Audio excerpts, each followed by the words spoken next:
Bueno, Shabbat Shalom. Shabbat Shalom. Qué bueno, ¿verdad? Esta alabancita rica, así con guitarrita, sabe muy buena, ¿no? Pues vamos a empezar con nuestro estudio. Vamos a ir con nuestra parashá que nos corresponde. ¿Alguien sabe el nombre de la parashá que nos corresponde? Que no sea Nere. Amor. Eso. Eso. Amor, no, Eso. amor. Vamos a ver que tiene más significados que solamente el que se ha ocupado en el ¿no? Vamos a ver que hay un poquito más de eso, pero vamos a empezar con una pequeña introducción. Ya saben que siempre tengo una pequeña introducción, cortita. Ahora sí va a ser, bueno, no sé, ahí vamos a empezar, ¿no? Ya siempre digo algo y nunca lo cumplo, ¿no? El otro día decía alguien en el chat, ¿no? De los que están lejos, decía, cuando un predicador diga, ya casi terminamos, no hagas caso, todavía no vamos a terminar. Y creo que tiene razón. Pero bueno, en nuestro estudio de hoy vamos a aprender algo muy importante, ¿no? Que la mayor de las veces o ignoramos o obviamos. ¿Vale? Obviar, hacemos como que sí, pasamos por alto, o ya lo asumimos, o definitivamente lo ignoramos. Y es el hecho de perder la solemnidad ante lo que son las ofrendas. Nosotros sabemos que aquí nosotros levantamos ofrenda, ¿sí me entiendes? Pero la solemnidad ante ello es algo importante porque no se lo estás regalando a alguien X, ni se lo estás dando a un amigo, sino que tiene un porqué de estas ofrendas.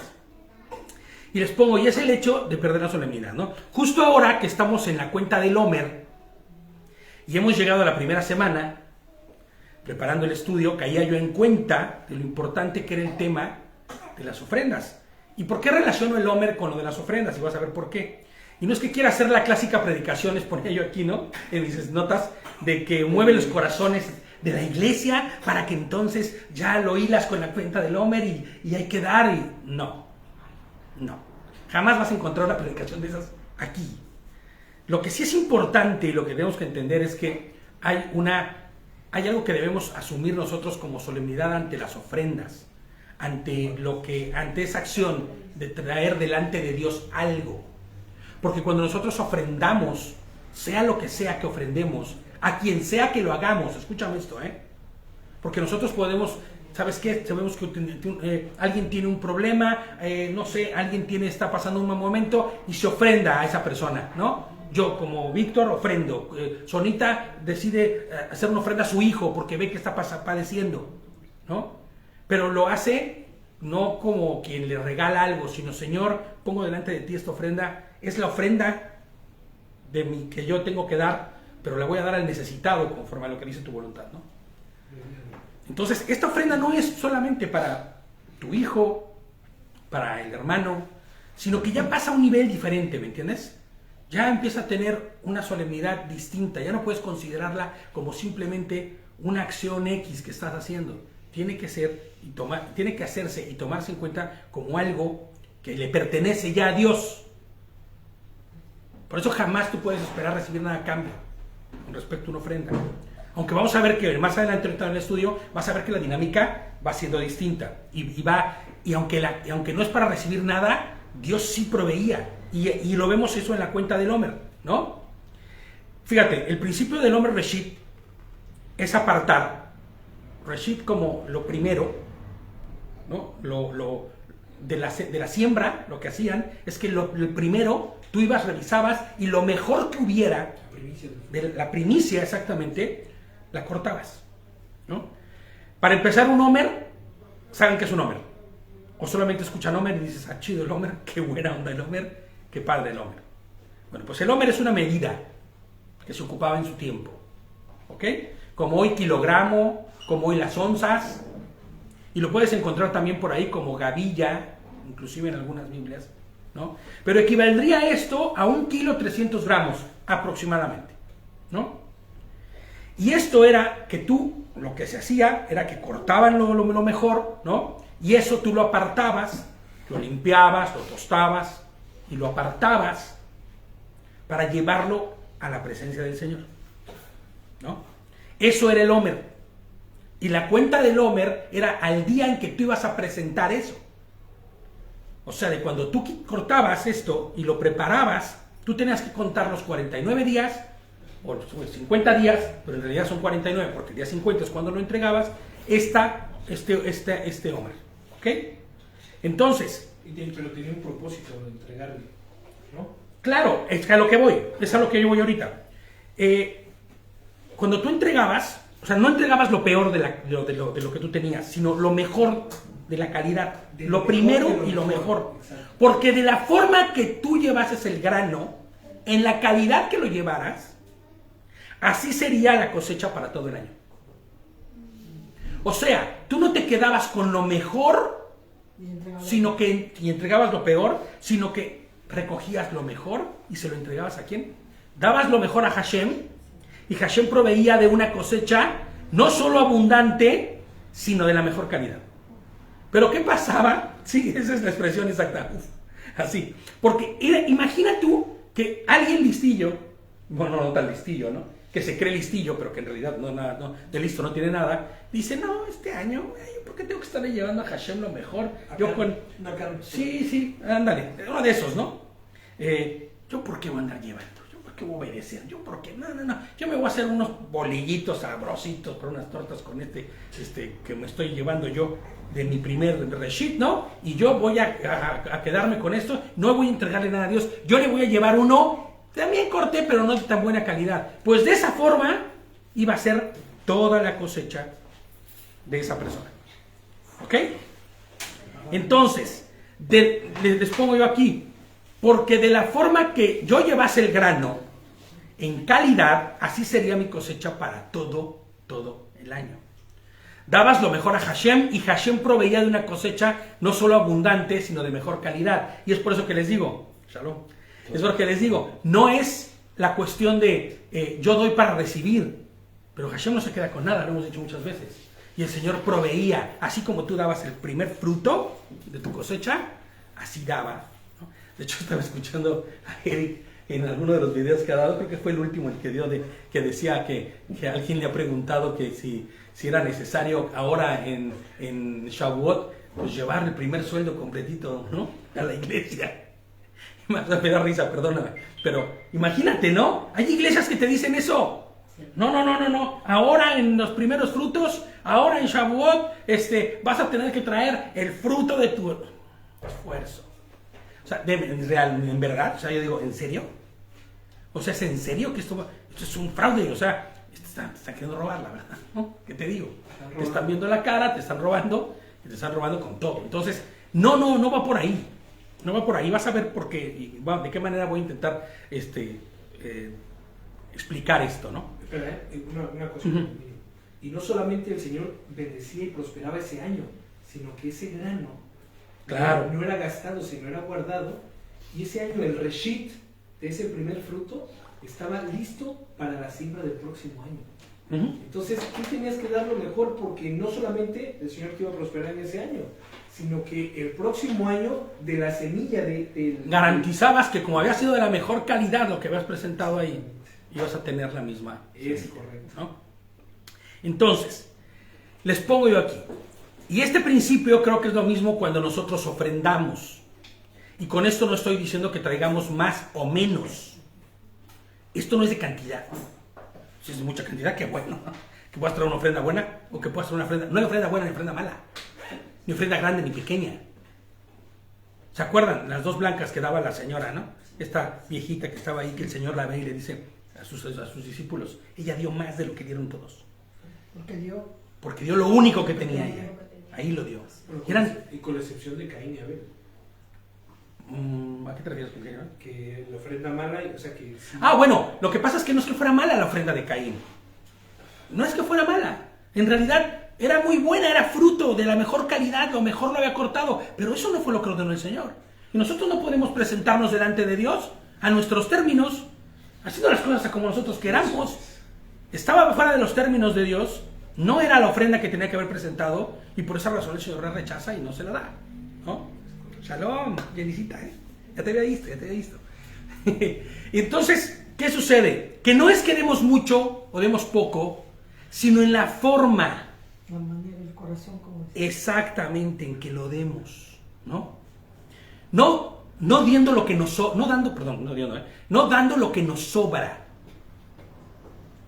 sino que tengas un concepto claro de que las ofrendas no es una ofrenda para la iglesia solamente, sino que estás ofrendando a Adonai, para su obra, y que esa ofrenda será usada para la obra de Adonai mismo, y no podemos actuar con ligereza con respecto a eso. Repito, no importa si son 5 o 20 o 10, ¿no? Lo importante es que no digas, ¿sabes qué? Yo traigo aquí una calderilla, como le llaman aquí, ¿no? Un montón de moneditas esas que me andan sobrando desde hace 2 semanas, y la verdad ya no sé ni qué hacerlo, lo aviento ahí. No va por ahí. O sea, no va por ahí, ¿me entiendes? Fíjate, como yo les pongo aquí, como yo le hemos dicho muchas veces, no decidas lo que vas a ofrendar aquí.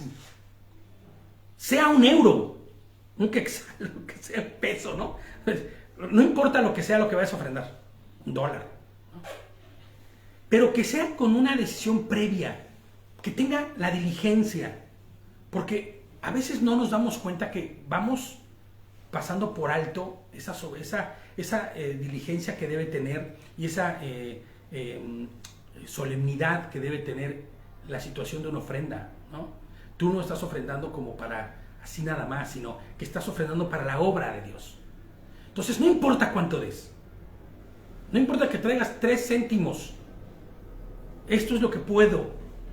Perdón, se ve muy mal, pero esto es lo que puedo, porque tengo gastos, porque tengo que cubrir cosas, no voy a dejar a mi familia sin comer, y mucho menos sin zapatos, y mucho menos sin escuela, y mucho menos sin nada. Traigo 3 céntimos, bien, los decidiste con el corazón, y esos 3 céntimos es el reshit de lo tuyo, ¿me entiendes? Y debe de ser con una actitud correcta, ¿no? Con la intención y el propósito correcto, y de la forma correcta. Y sigo yo con mi comentario. Porque durante este capítulo veremos la forma en que Hashem se refiere a las ofrendas y sacrificios como algo santo y apartado para él, y por ende no podía ser tratado a la ligera. Inclusive los sacerdotes que eran bendecidos con todas estas ofrendas no podían tomar a la ligera la provisión que Adonai les estaba dando. Y con esto en mente vamos a empezar nuestro capítulo 22 de Vayikra, Levítico. ¿Vieron que fue corta? No fue larga. Entonces, tomemos en cuenta esto, porque aparte cada ofrenda de la que están hablando aquí, hoy nosotros no presentamos las ofrendas. ¿Por qué? Ya lo vamos a ver durante el estudio, no nos vamos a adelantar, ¿ok? Entonces, vamos a Levítico 22. 22, 1, claro. Shalom a todos los que están lejos, que no los saludé. Shalom a todos los que están en la distancia. La palabra Emor, que es el nombre que tiene nuestra parashá, más que significar háblales o habla, tiene más un significado como de instruye. Inclusive es un instruye, pero con una tendencia a ordena, ¿me entiendes? Instruye a Aarón y a sus hijos, ¿no? O sea, pero esta instrucción es ordénales, ¿me entiendes? Es una instrucción que tiene que ser hecha sí o sí. Es una instrucción que tiene que llevarse a cabo. Entonces, el 1 dice, Hashem le habló a Moshe diciendo, Adonai, o Dios, le habló a Moshe diciendo, instruye a Aarón y a sus hijos a que sean escrupulosos con las donaciones sagradas que el pueblo israelita me consagre para que no profanen mi santo nombre. Yo Hashem. Siempre que veas que dice yo Hashem, es como el sello del lacrado de la carta que dice yo soy quien lo dice, ¿no? No lo dijo cualquiera, no lo dijo Moshe por sus labios, yo Hashem es quien está diciendo esto, ¿no? Y fíjate, así como decíamos al inicio que debemos ser escrupulosos y cuidadosos al dar una ofrenda, ¿no? ¿Cuánto más no debe ser el administrarla, dicha ofrenda? Para los que están administradores aquí en la iglesia, ya le estoy echando el ojo allá a la Nere, ¿no? ¿Cuánto más no se debe ser escrupuloso, ¿no? ¿Cómo se usarán esos recursos? ¿Para qué se van a usar? No usarlos a la ligera, ¿no? Fíjate, dice el 3, diles por todas las generaciones, si algún hombre de su linaje, mientras está tamé, ¿se acuerdan que era tamé? Pues incompatible, porque así como contaminado no tanto, más bien incompatible, ¿no? Estaba Inhabilitado, esa es la palabra más certera, ¿no? Pero es inhabilitado porque, como decíamos hace un momento, estaba incompatible con la santidad de Adonai. Eso era tamé, ¿se acuerdan? No era que estuviera sucio, ni contaminado por alguna cosa, ni impuro, sino que simplemente estaba inhabilitado delante de Hashem y de su santidad. Eso no significaba que así se iba a quedar. Pero, le dice, mientras está tamé, por alguna razón, ¿no? Si alguno del linaje de Aarón, de sus hijos, de la familia arónica, que era la familia que entraba al templo y que daba el servicio en el templo, dice tamé, participa de alguna donación sagrada que el pueblo israelita le consagre, esa persona será cortada delante de mí. O sea, que si una persona de la familia de Aarón, en conocimiento de que estaba tamé, porque por casualidad había tocado un cadáver, ¿no? Que porque por casualidad, no sé, tantas cosas que podrían haberle puesto, de lo que hemos ya estudiado, que te puede poner en una condición tamé. Y en ese momento, él participaba de algún sacrificio o alguna donación sagrada. Porque acuérdense que cuando alguien llegaba, y lo vamos a ver ahorita también, llegaban con un sacrificio, estos de Shelamim, que era de paz, ¿no? Que era de una ofrenda de agradecimiento. En esa ofrenda participaba, no se quemaba todo, sino que el animal se destazaba, primero se mataba, ya vamos a ver también un poquito de eso, se sacrificaba, y una parte era para el sacerdote, otra parte se hacía arder como holocausto, ¿no? Completo, y la otra parte participaba el que lo estaba llevando. Entonces, si en ese caso y en esa situación, pues el sacerdote que estaba participando de esta ofrenda estaba tamé, iba a ser cortado, ¿no? De delante de Adonai. Muy probablemente esto significaría que ya no iba a ser más sacerdote, que iba a perder el grado o la distinción de ser sacerdote, por decirlo así, ¿no? Porque dice, esa persona será cortada de delante de mí, ¿me entiendes? O sea, será quitada de delante de mí, y muy probablemente esto significa que no va a poder seguir sirviendo, ¿no? No se puede participar de lo santo si no se es santo, ¿me entiendes?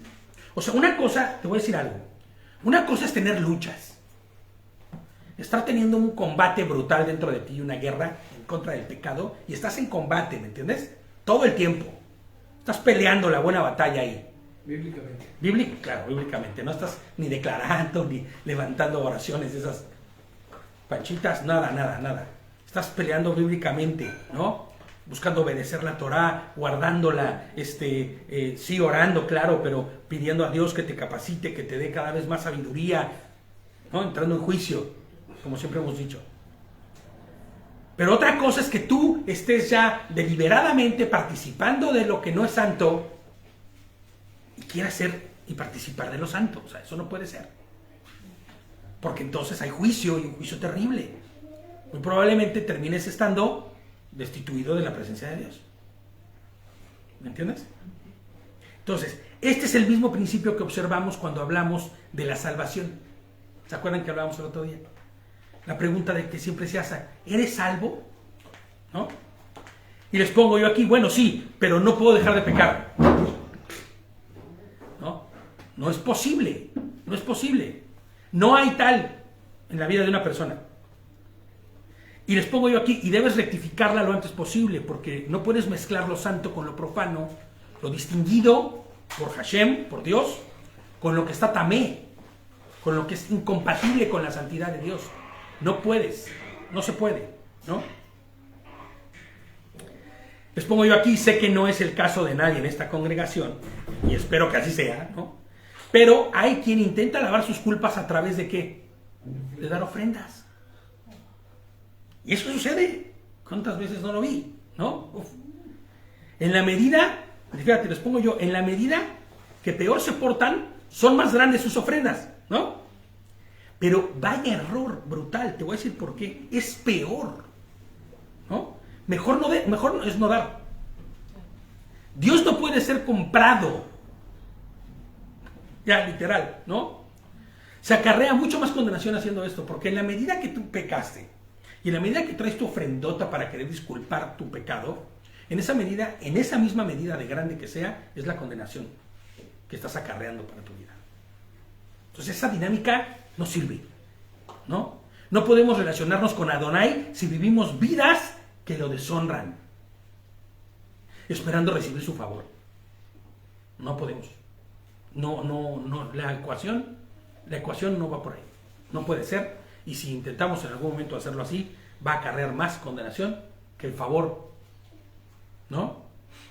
Como decían en México, hay un dicho que mi mamá decía, y en la casa siempre se decía, ¿no? Que el dinero mal habido, igual que como llegaba de fácil, se iba de fácil. Y aparte ¿no? hay un mandamiento que dice que antes de presentar tus ofrendas, si tienes algo contra alguien, Claro, y no significa que, oye, yo no tengo nada contra nadie, pero estoy viendo el pecado. claro. Es prácticamente lo mismo. Por eso les digo, es necesario rápido salir de esa condición lo más pronto posible. Y entonces, dice la Escritura, sí trae tu ofrenda. Claro, porque Hasta si no se te cuenta no a favor, No, sino en tu contra. Una ofrenda se supone que es presentada Claro. al Señor. Por eso es santa. Por eso cuando empezamos dijimos, hemos perdido a veces, o se ha perdido muchas veces, la solemnidad de lo que es una ofrenda, porque no entendemos a quién se la estamos dando.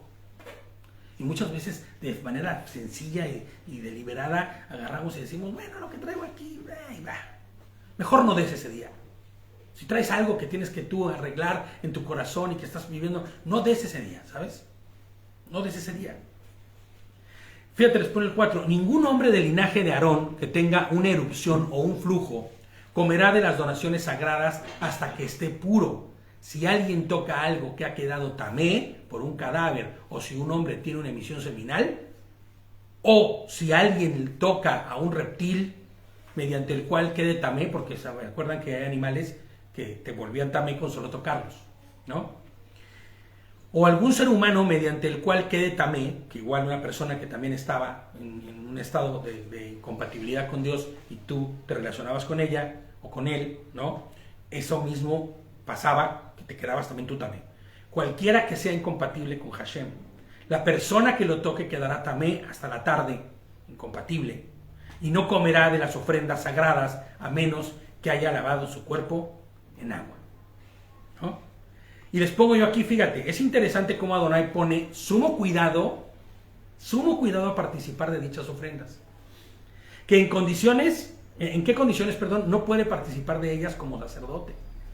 Pero creo, les pongo yo aquí como comentario personal, que esto debería aplicar también a quien las ofrece. No solo a quien las recibe, sino a quien las ofrece. Si te has inhabilitado a causa del pecado, no ofrendes, pues acarreas más condenación que favor de Hashem haciéndolo así. Y no es que demos para recibir, ya lo hemos dicho muchas veces, ¿no? Pero es la respuesta lógica del Eterno para con su pueblo, ¿sí? ¿Cuál es la respuesta lógica de Dios para con su pueblo? Cuando tú ofrendas, Él responde. Lo estábamos viendo hace rato, ¿no? Con lo del Homer. El Señor, tú traías lo mejor y el Señor garantizaba la mejor de las ofrendas, de lo mejor de las cosechas. Entonces, la respuesta lógica de parte de Dios, del Eterno, de nuestro Señor, con su pueblo, es bendecirte. Pero imagínate que lo haces estando en una condición tamé.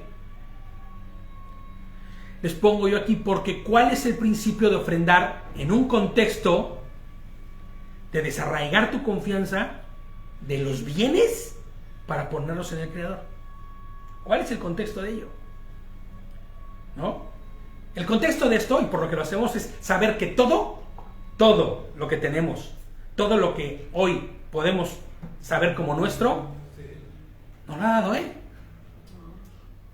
¿no? ¿Qué tienes que no te haya sido nada? Entonces, si todo lo que tú tienes te lo ha dado Adonai, ¿no? El principio, acuérdense, de ofrendar, ¿no? Es con un contexto de desarraigarte, ¿de qué? De la confianza que tienes sobre el dinero. Tú confías tanto en tu dinero, tanto en tu trabajo, que si Adonai me da, pues si me da o no me da, yo voy a trabajar bien duro, ¿no? Porque yo soy quien hace la obra en mi vida.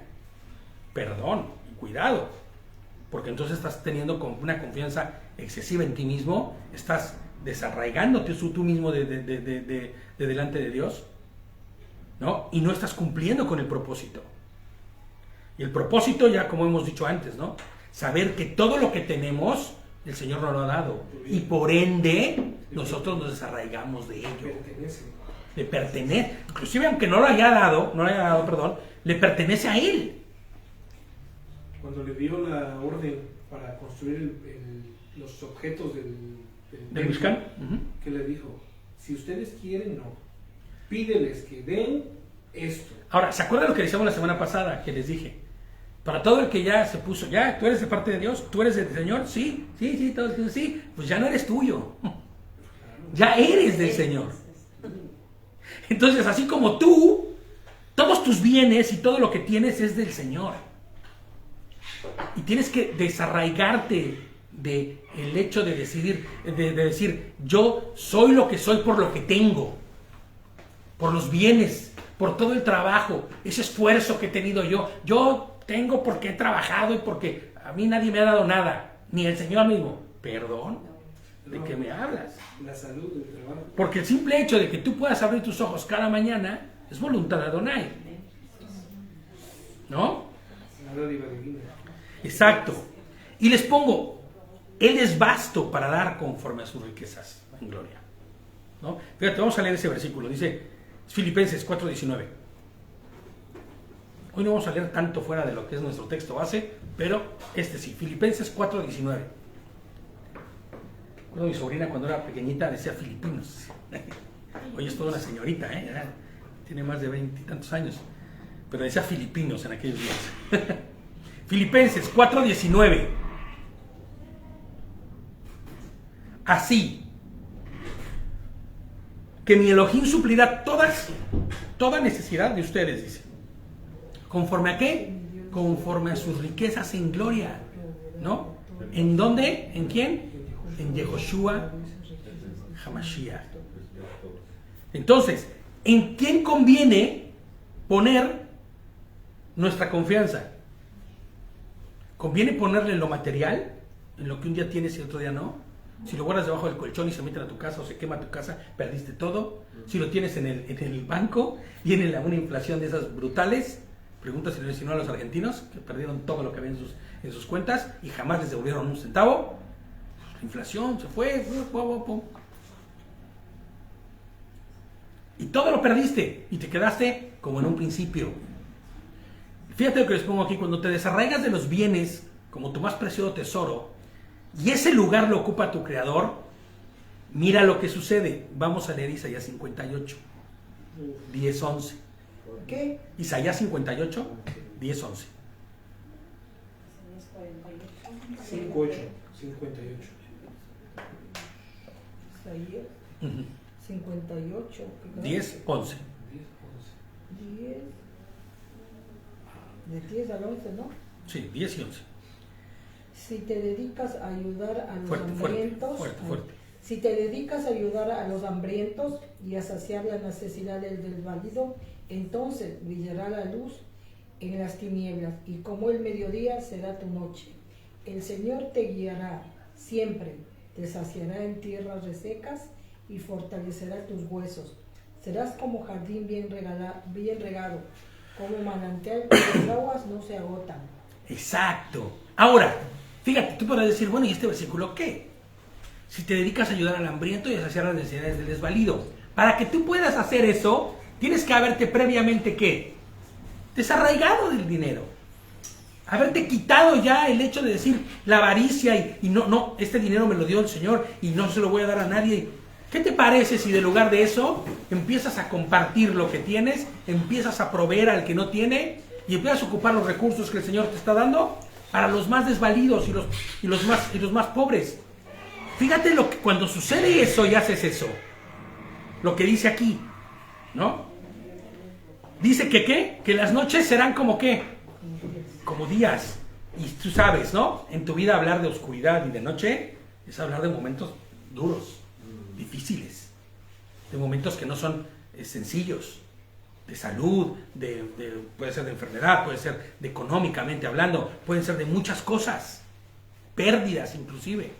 Pero dice que ni esas serán así como la noche, será como el mediodía, habrá luz, por decirlo así, ¿no? Y fíjate lo que dice, ¿no? Brillará la luz en las tinieblas.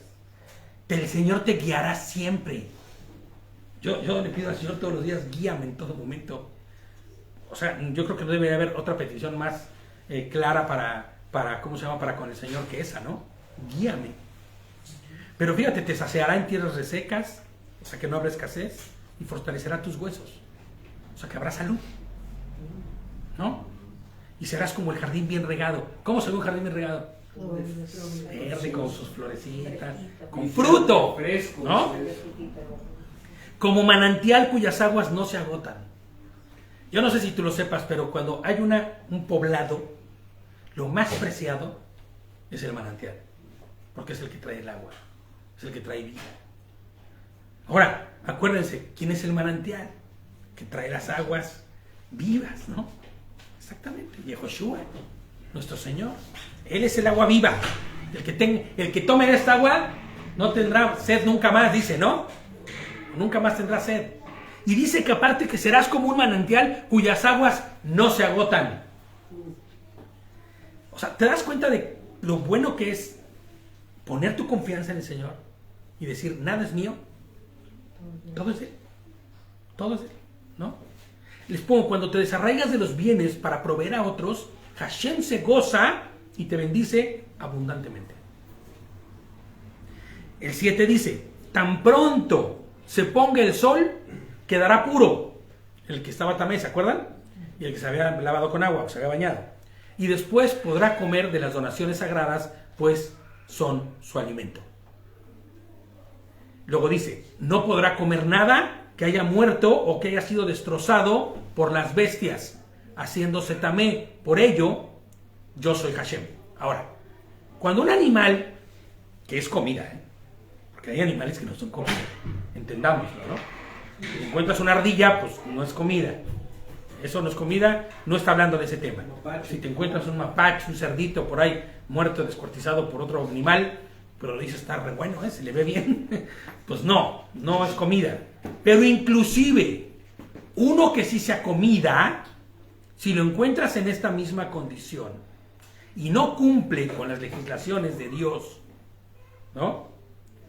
Con respecto a cómo debe ser matado un animal, ¿no? No debes comerlo.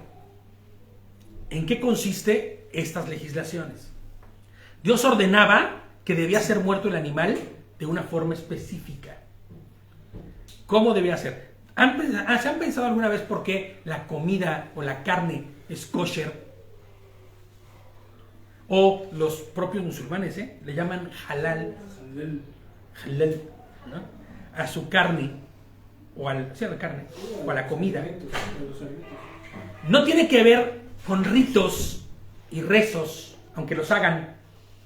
No tiene que ver con que el rabino está haciendo, ¿no?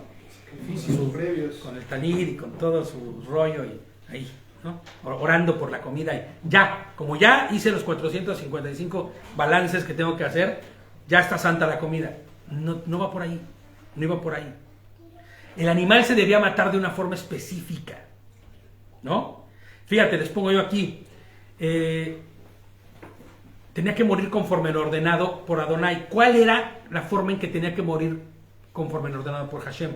El animal tenía que ser desangrado, se tenía que ser cortado en la yugular del animal y tenía que ser desangrado, pero no solo desangrado, porque aquí hay quien agarra, desangra al animal y la sangre la pone en una cubetita y después con eso se hace su buena morcilla o moronga o no sé cómo le llaman en cada uno de los países, ¿no? Y eso no estaba bien. Inclusive te voy a decir algo, cuando ese animal era desangrado y era tirar esa sangre, ese animal quedaba inhabilitado si tú no habías tirado la sangre al suelo. Ya no podías comerte el animal. Oye, pero espérame, ¿por qué? Porque no se está cumpliendo con el propósito. Esa sangre la vas a ocupar para un fin. Y acuérdense que la vida del animal que te estás comiendo estaba ¿en dónde? En su sangre.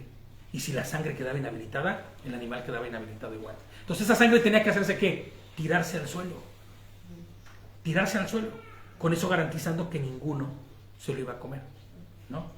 significaría que no se iba a ocupar para ningún fin esa sangre y el animal podía estar habilitado.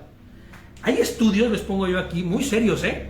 De hecho, alguna vez lo escuché con Eric, con el Javier Eric, y después me puse a investigar yo y encontré que tenía toda la razón, no porque hubiera dudado, sino porque me interesó y empecé a ver más del asunto, ¿no?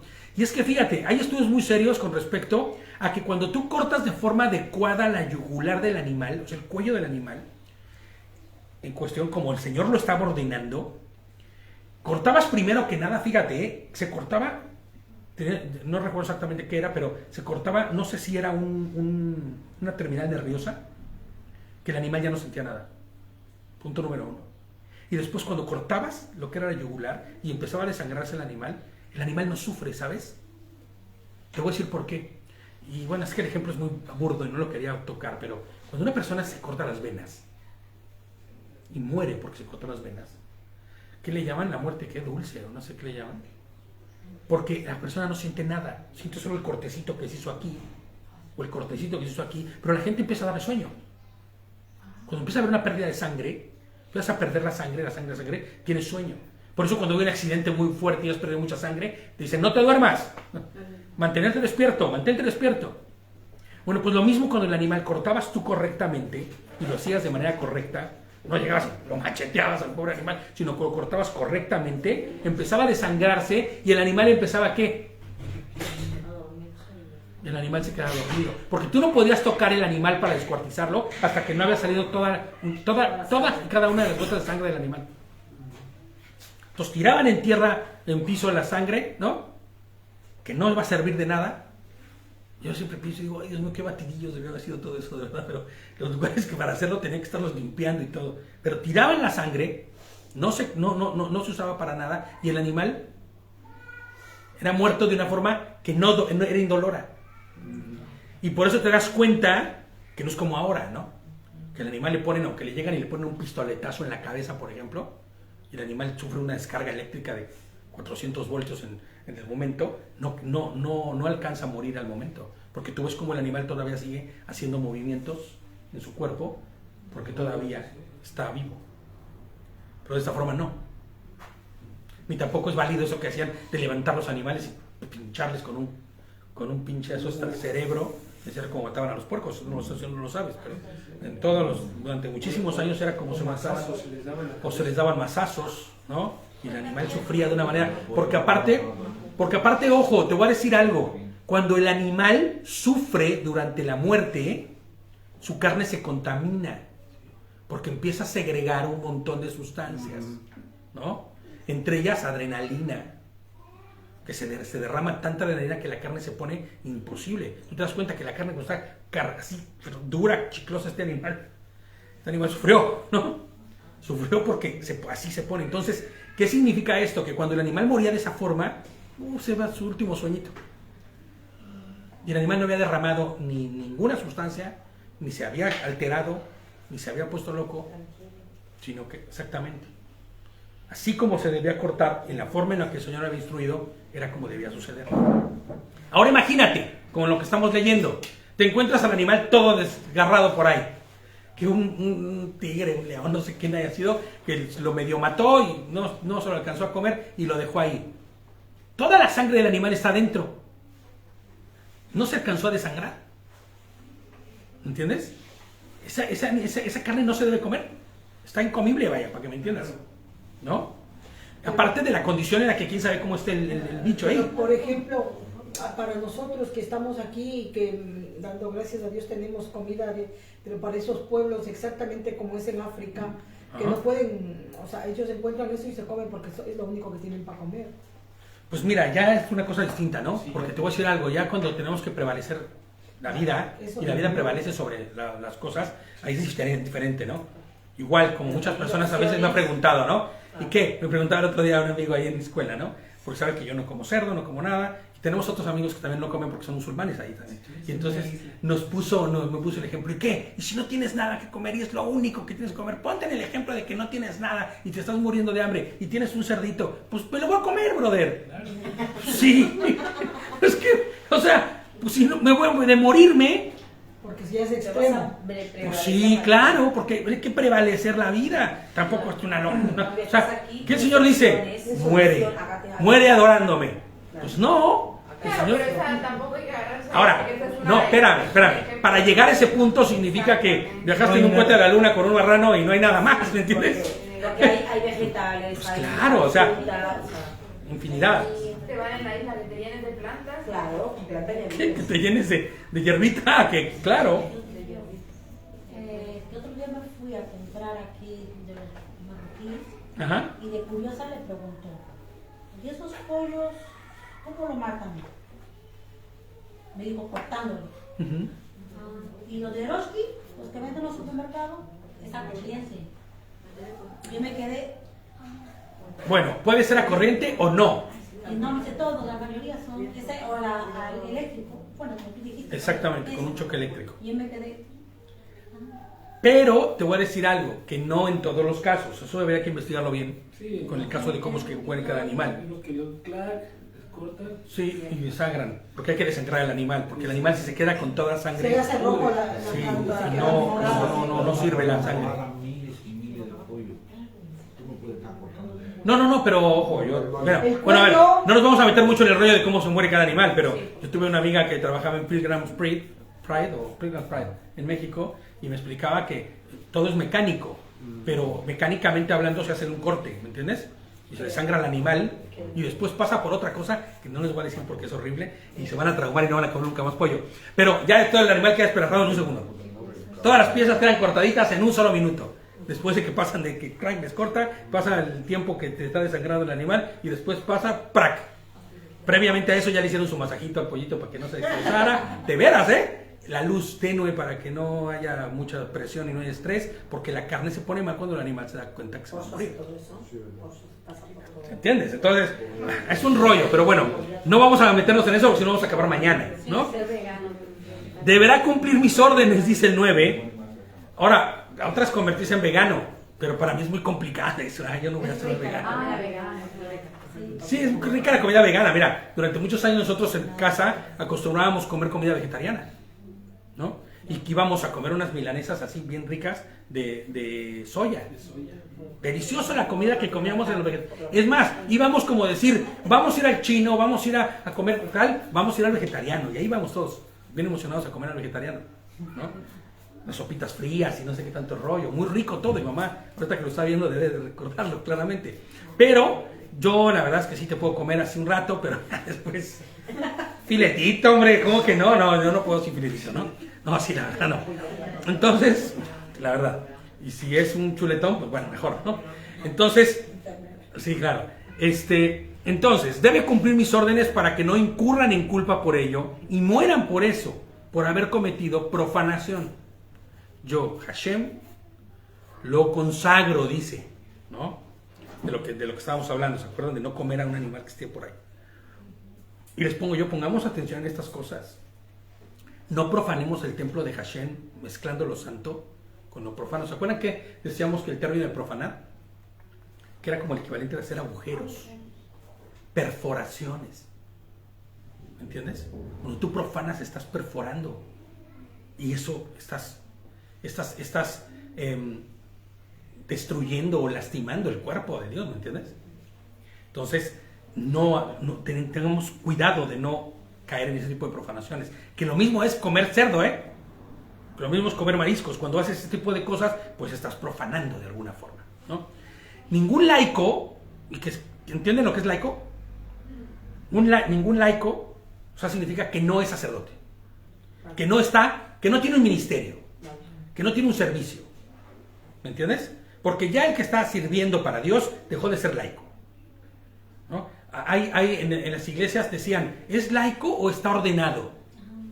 Porque si está ordenado es que entonces ya le dieron su papelito de que es pastor. Bueno. O el sacerdote que ya le dieron su documentito de que ya está. Entonces, pero en realidad no es así. Todo el que está sirviendo a Adonai y ya está fungiendo como siervo de Dios, ya no eres laico. Ya no puedes considerarte laico. Un laico es la persona de a pie, como le dicen, ¿no? El que no tiene ningún tipo de ministerio, que va a la iglesia, que está escuchando, que se está alimentando de lo que el Señor le está dando, pero que no tiene ningún tipo de ministerio. En este caso, en aquellos días, solamente los levitas no eran laicos, porque todos formaban parte del servicio a Dios, ¿se acuerdan? Sí. De los levitas, como tribu. Entonces, en ese entonces, pues no podía llegar alguien un benjaminita, o un gadita, o de alguna otra tribu, y decir, bueno, pues yo le voy a entrar a lo que hace, o de lo que tiene solamente, ¿cómo se llama? Acceso, un levita. Inclusive, los propios levitas no tenían acceso a los que eran los familiares de Aarón, que eran los únicos que podían entrar al templo, o de los descendientes de Aarón.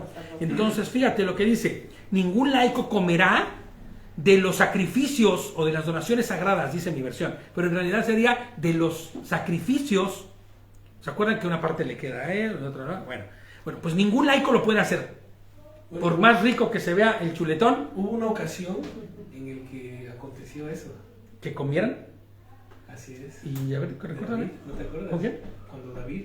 Sí, pero bueno, pero es que esto es muy diferente. Sí, sí, no, sí, no, en David no aplica porque David ya había sido ungido. Y David ya no era un laico. Que no que haya comido David, sino que le dio de comer de ahí. Ah, pero espérame. Pero es que eso, ahorita te vas a dar cuenta que ni el ejemplo de David, te voy a decir por qué, fíjate, brother, porque David traía a su gente, ¿ok? Venían con él, estaban bajo sus órdenes. Y tú vas a ver ahorita cómo el sacerdote y todos los de abajo de él, aunque no fueran sacerdotes, sino que la servidumbre y todos, sí podían papear de eso, ¿me entiendes? Se podían comer de eso. Porque aún David ya estaba sido ungido, ya no era un levita, ya no era un laico común y corriente, y todos los que venían con él, pues estaban bajo sus órdenes. Y ellos estaban cuidados y protegidos por ese rango que traía, ¿me entiendes? Pero no podía llegar cualquiera. Por eso se le tomó tan mal a Saúl. ¿Qué hizo Saúl? Siendo simplemente el rey, ejecutó un sacrificio o ejerció las veces de sacerdote.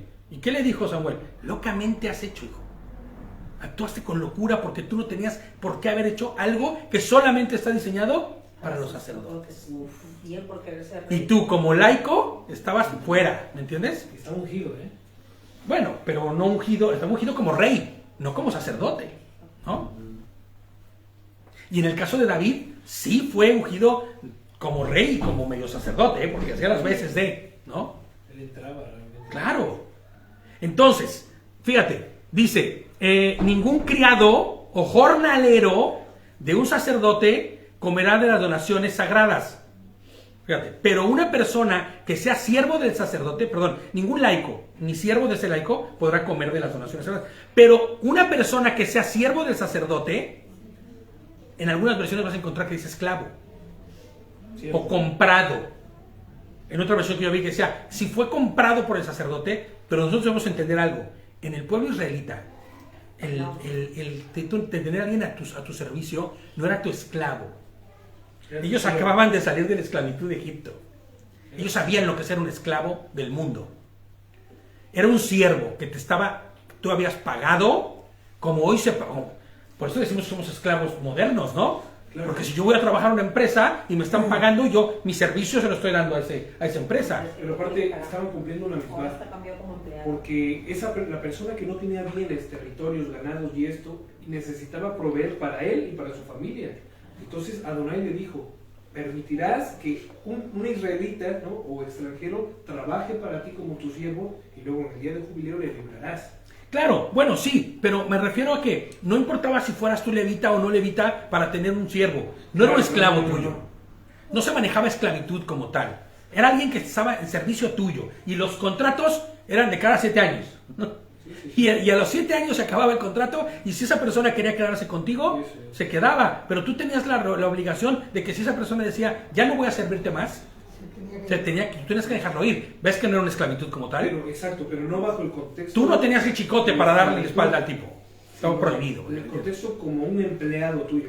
Ahora, si tú tenías un siervo, porque, ojo, pues el sacerdote también tenía gente a su servicio, o sea, tenía que le sirviera. Claro. ¿No? Tenía tal vez hasta gente que también estaba cuidando el pedacito de campo que le habían dado. Y los así, animales. los animales, claro. Todo lo que fuese, porque también tenía sus propiedades, el levita, ¿no? Bueno, pues ese sí podía comer, ¿no? Fíjate, dice, una persona que sea siervo del sacerdote puede comer de ellas y los que le nazcan en su casa podrán comer de su alimento. O sea, que la familia del siervo también podía comer de esa comida. ¿Me entiendes? Porque entonces decir, bueno, es que ¿cuánta carne era? Pues era mucha carne la que había, ¿eh? Uf. Y muchas de ellas hasta se vendían en los mercados también para con ello traer otra cosa, que fuera verduras, frutas, lo que fuera, ¿me entiendes? Entonces, lo importante era que nadie podía comer de eso si no era la familia el sacerdote o de los más que los siervos que estaban al servicio de ellos, ¿no? Les pongo yo aquí, recordemos que todas las ofrendas y sacrificios, una parte de ellas les correspondía pues a la familia de los descendientes de Aarón, ¿no? Por ende, nadie que no fuera la familia o descendiente de Aarón podía comer las ofrendas, pero los que trabajaban para cualquiera de ellos, los siervos, ¿no? Sí podían comerlo, ¿vale? Luego dice el 12, si la hija de un sacerdote, fíjate esto, si la hija de un sacerdote se casaba con un laico, bye, no puede comer de las contribuciones sagradas.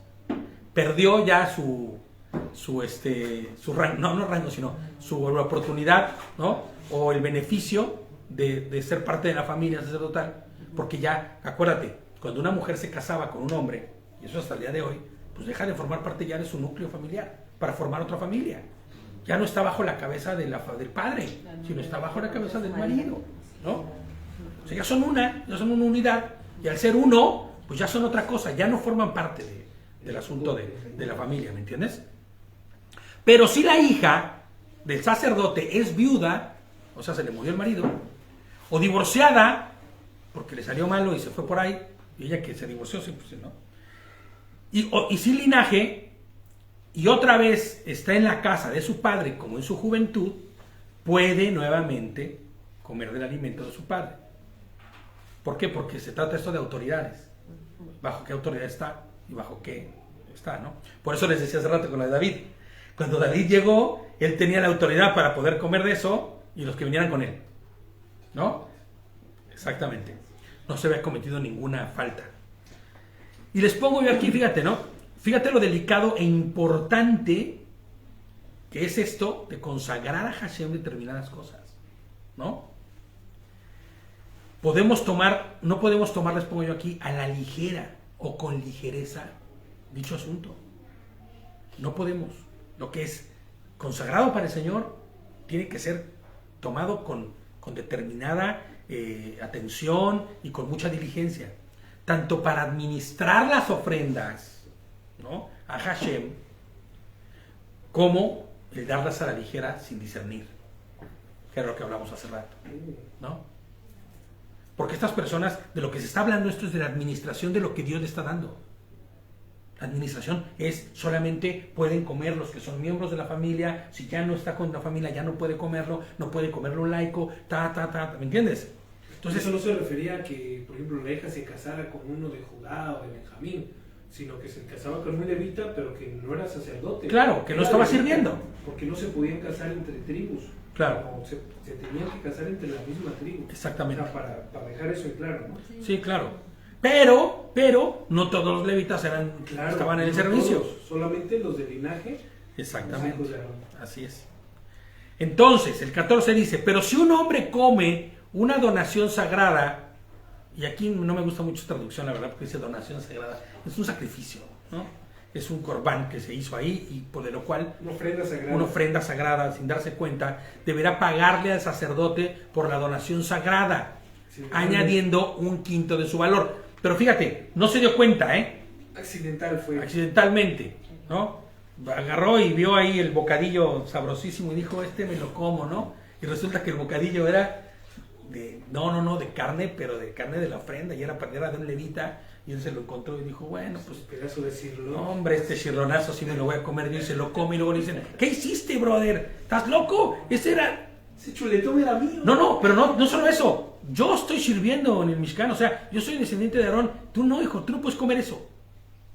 Y el otro así de, bueno, pues ¿qué va a hacer? No, pues no hacía más que retribuir eso, ¿no? Y dice que lo tenía que hacer con una quinta parte, ¿no?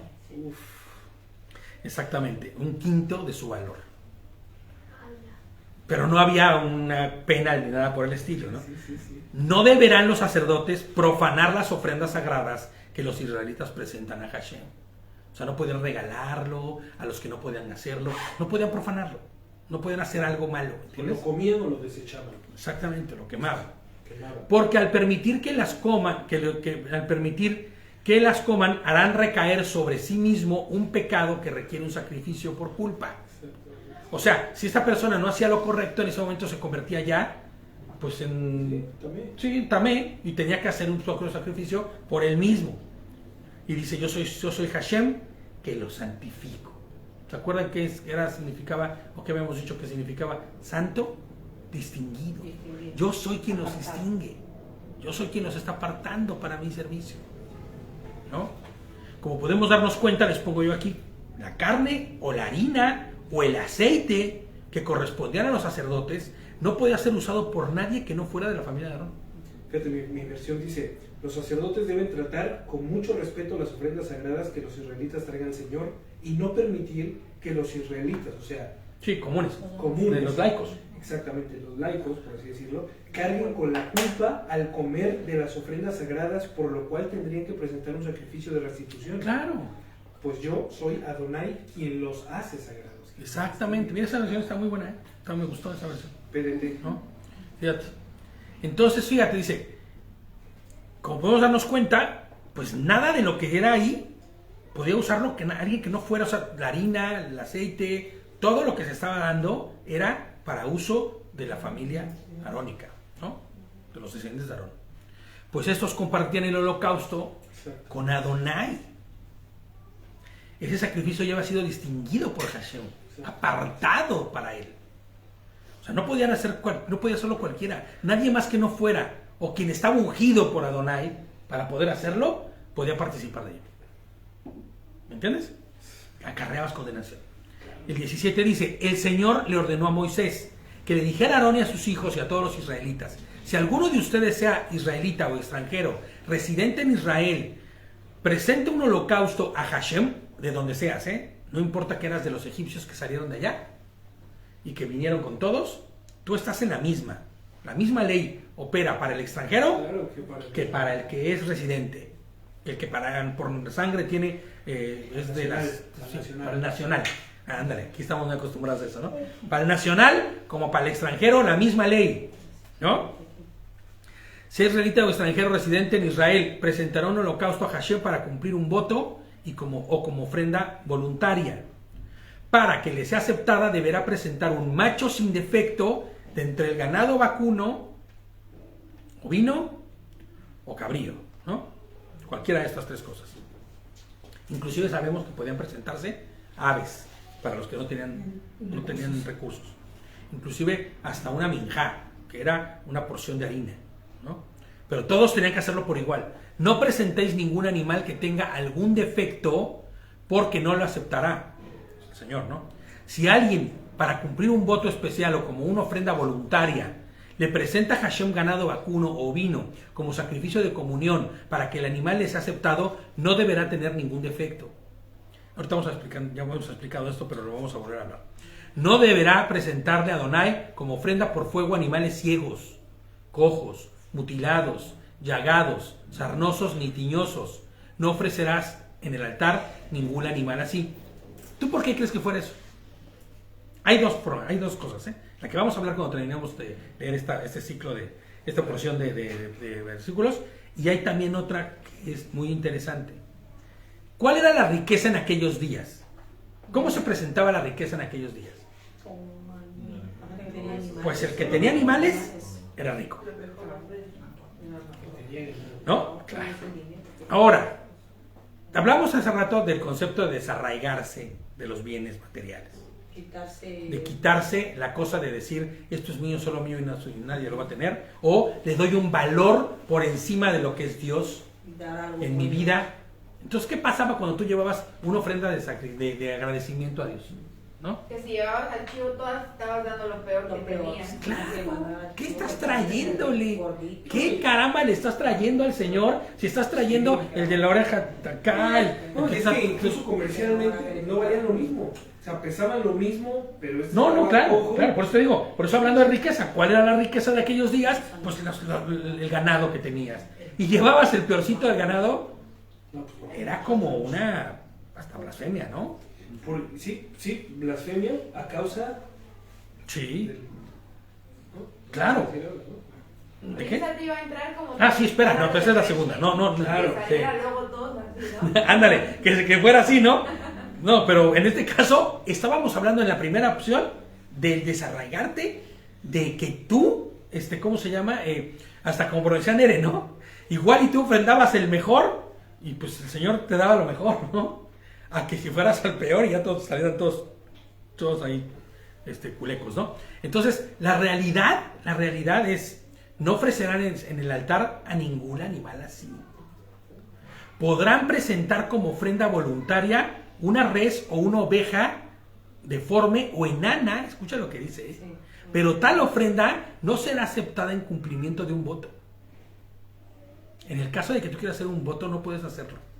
Podrías ofrendarla, ¿no? Pero ojo, deforme se refiere a que tal vez su cabecita no estaba tan bien o que su patita era más larga, no que fuera una de esas aberraciones, O ¿no? que no tenía un crecimiento como las demás. Y por eso dice deforme o enana, porque no tenía, pero no cumplía para hacer un voto, ¿ok? Esta no era un pago para una ofrenda votiva. Sí, Voto. exactamente, Era una ofrenda voluntaria. exacto, Sí era aceptado como para ofrenda voluntaria. claro. Y te voy a decir por qué, porque también eso iba a ser carne para los levitas y para la manutención de ellos, porque no tenían otra forma de sobrevivir que no fuera esa. El Señor así lo había estipulado, ¿no?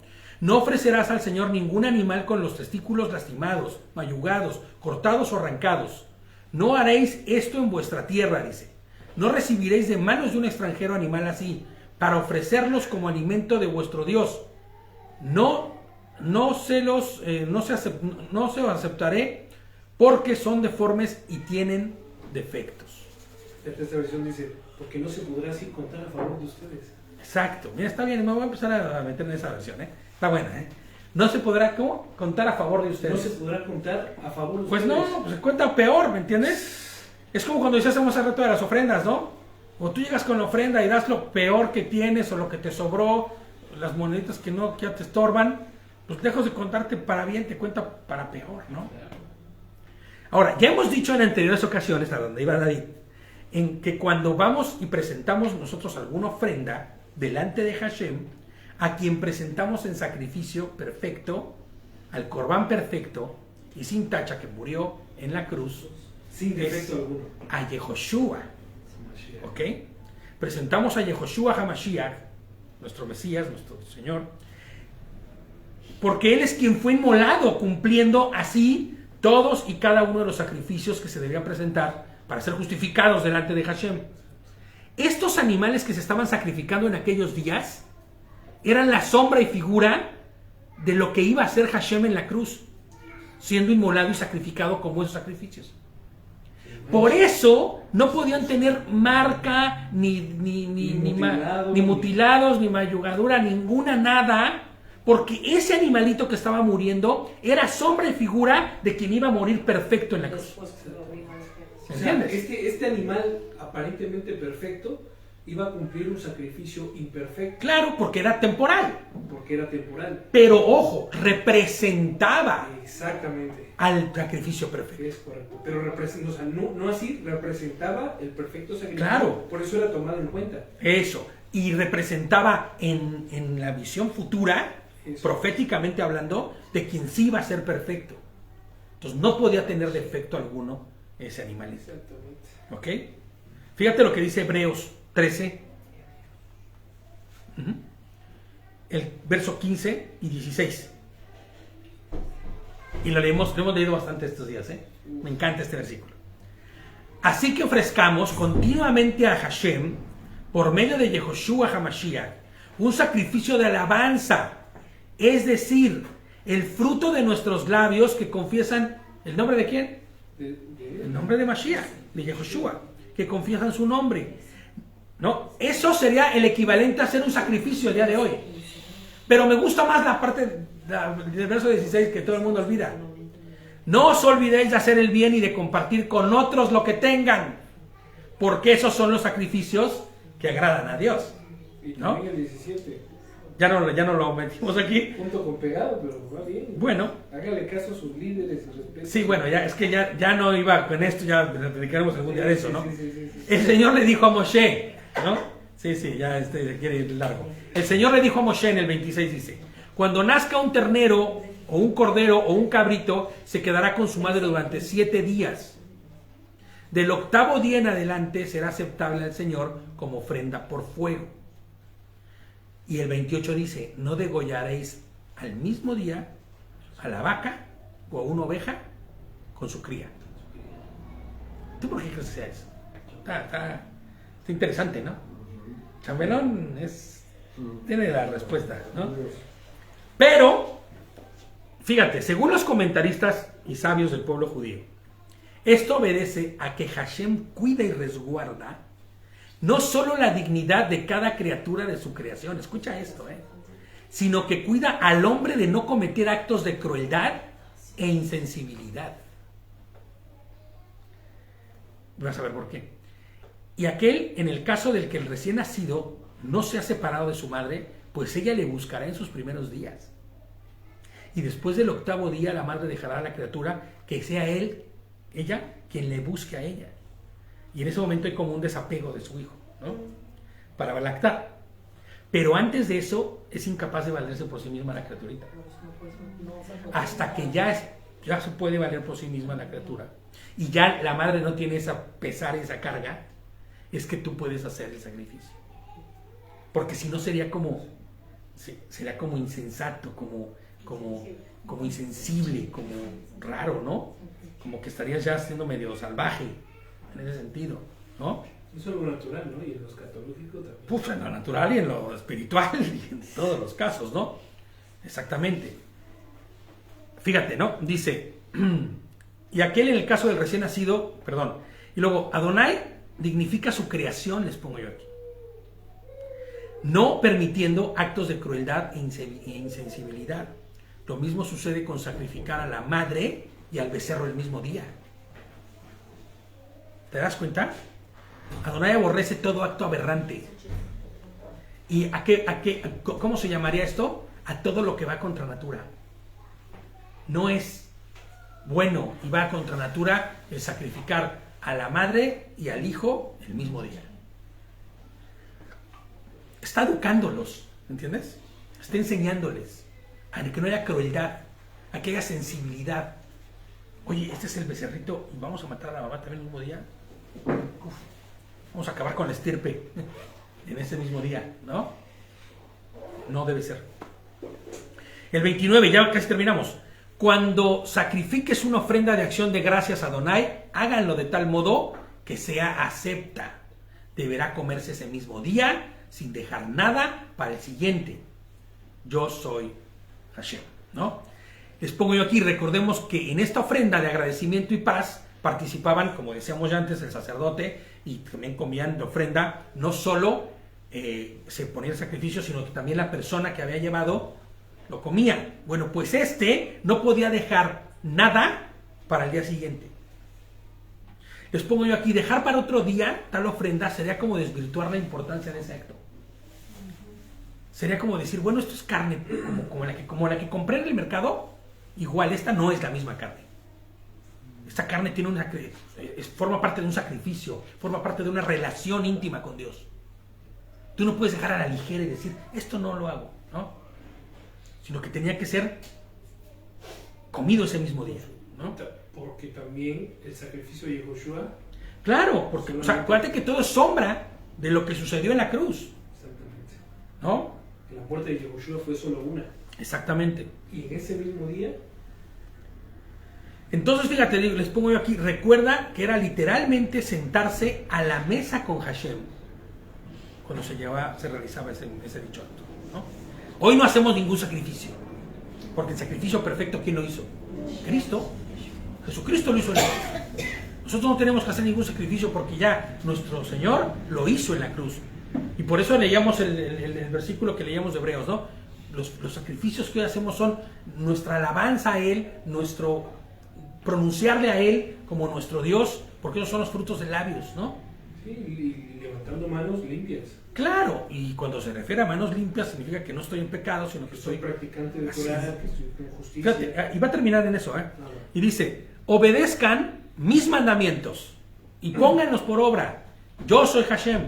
No profanen mi santo nombre, sino que reconózcanme como santo en medio de los israelitas. Yo soy Adonai, que los santifica, ¿no? Ahora fíjate, les pongo yo como comentario de esto. Cuando nosotros vamos obedeciendo sus mandamientos y actuando en armonía con su voluntad, ¿qué estamos haciendo en ese momento? Pues santificando su nombre, ¿no? Con frutos de labios que pronuncien su nombre. Bueno, pues eso es lo que estamos haciendo. Cuando vivimos conforme a la voluntad de Adonai, obedeciendo sus mandamientos, haciendo conforme a lo que nos ha enseñado, estamos honrándole a Dios. No de palabra, sino de hecho. Claro. Y eso es tan vivo y eficaz el día de hoy como lo fue para ellos, Claro que sí. en aquellos días, ¿no? Claro que sí. Al poner por obra su instrucción, su Torah, vamos reconociendo la deidad de Hashem. O sea, Él está por encima de mí, Él es mi Dios, Él está arriba, yo estoy abajo. ¿Me entiendes? Él es quien manda, yo obedezco. Esa es la realidad, ¿no? Al ponernos bajo su autoridad, reconocemos que Él es nuestro Rey. Y a lo más importante de esto es que Él gobierna nuestras vidas. Porque si no gobierna tu vida el Señor, pues la única que gobierna, o el único que gobierna, eres tú mismo. Mira las naciones, los países, ¿no? Que son gobernados por un gobernante que es ateo, que no piensa en Dios. Son las peores barbaridades que suceden. Por eso siempre decimos que antes, no sé si ahora, pero antes te hacían jurar sobre la Biblia, antes, ¿no? Muchas cosas porque se estaba basándose en la voluntad de Adonai para gobernar. Hoy, ya no. Pero tú sí puedes hacerlo de manera individual en tu vida. Mi vida es gobernada por Hashem. Bye. ¿No? Cuando vivimos conforme a la Torah, mostramos al mundo el valor que Adonai tiene para nosotros, para nuestra vida. El peso, la importancia. Así es. Debiendo ser el más alto para cada uno de los que somos pueblos de Israel, ¿no? Esa debe ser la prioridad número uno. Honrar a Yehoshua, honrar a Jesucristo como nuestro Señor, porque su sacrificio no fue en vano. Dice, yo lo saqué de Egipto, y es nuestro último versículo, de Egipto para ser su Dios. Yo soy Hashem. Y fíjate, para los que conocemos a Mashiach, o sea, a Cristo, a Jesús, este último versículo, Pasuk, toma un cáliz muy interesante, o sea, toma un sentido muy interesante. Porque Hashem, porque Él, que es Yehoshua HaMashiach, también nos sacó a nosotros del gran Egipto, Claro. ¿no? En el que ahora vivimos. Nos dio libertad de no ser más esclavos del pecado.